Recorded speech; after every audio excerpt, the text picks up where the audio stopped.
ایسے تو پتھر بھی سخت نہیں۔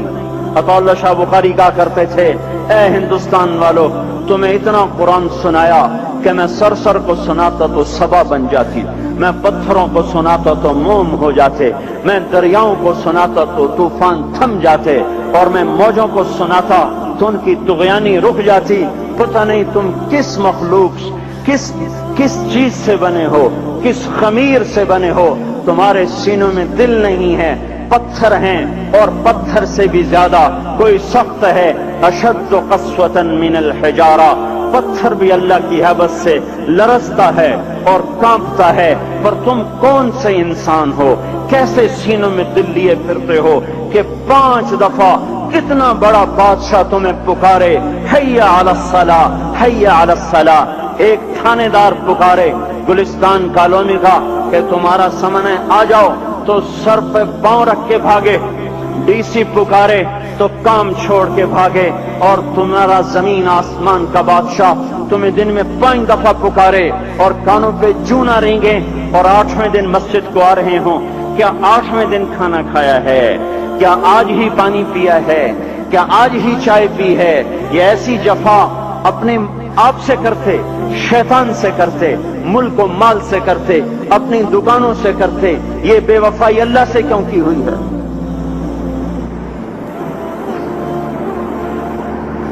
جس زمین پہ سجدہ نہ ادا ہو، اس سے بڑا بھی کوئی جرم ہے؟ زنا کرنے کو گناہ سمجھتے ہیں، نماز کا چھوڑ دینا زنا سے بڑا جرم ہے۔ رشوت کھانے کو گناہ سمجھتے ہیں، نماز کا چھوڑ دینا رشوت کھانے سے بڑا جرم ہے۔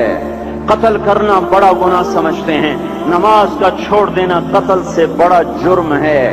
سجدے ہی کا تو انکار کیا تھا شیطان نے۔ شیطان نے کوئی زنا کیا تھا، کوئی قتل کیا تھا، کوئی شراب پی تھی، کوئی جوا کھیلا تھا، کیا کیا تھا؟ کوئی شرک کیا تھا۔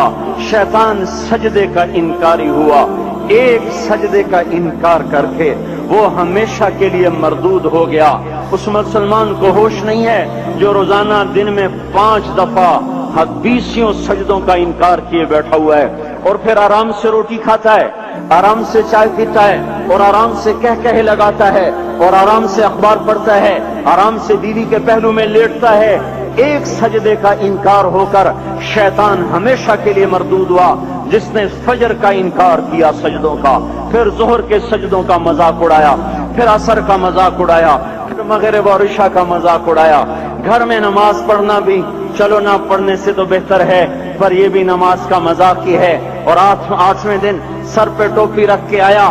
8 دن جس نے اتنے سجدوں کا انکار کیا، وہ اس بات سے نہیں ڈرتا کہ کہیں اللہ اسے مردود نہ کر دے۔ تو کیا ہوگا اس دن جب جن بچوں کی خاطر یا جس نفس کی خاطر اللہ کے بغاوت کی کہ اٹھا نہیں جاتا، آیا نہیں جاتا، گرمی بڑی ہے، سردی بڑی ہے، اندھیرا بہت ہے۔ کیا قبر کے اندھیرے یاد نہیں ہیں؟ کیا قبر کی گرمی یاد نہیں ہے؟ کیا جہنم کی آگ بھول گئے؟ کیا جہنم کے عذاب بھول گئے؟ کیا جنت کی نعمتیں بھول گئے؟ وہ اللہ کا کلام بھول گئے، وہ اللہ کا دیدار بھول گئے، وہ اللہ سے ملاقات بھول گئے، وہ محبوب خدا کی محفل بھول گئے۔ یہ کیسا اسلام ہے؟ یہ کیسے پتھر دل ہیں جو کمانے میں تو ایسے مست ہوئے کہ ہوش نہیں، اور جب اللہ بلائے تو ایسے غافل ہو جائیں، نہ بوڑھے پر جوں رہیں گے، نہ جوان کو ہوش آئے، نہ کسی عورت کو ہوش آئے، نہ کسی مرد کو ہوش آئے، نہ بازار بند ہوں۔ ارے میرے بھائیو، حکومت سے پیسہ بچانے کے لیے ہڑتالیں کی، 20 دن بازار نہ کھولے، نماز کے لیے اگر دکانیں بند کرتے تو آج اللہ تعالیٰ آپ کو ہر ظالم سے باہر نکال دیتا۔ کوئی ظالم نہ آپ کے مال پہ ہاتھ ڈالتا، نہ آپ کی عزت و آبرو پہ ہاتھ ڈالتا۔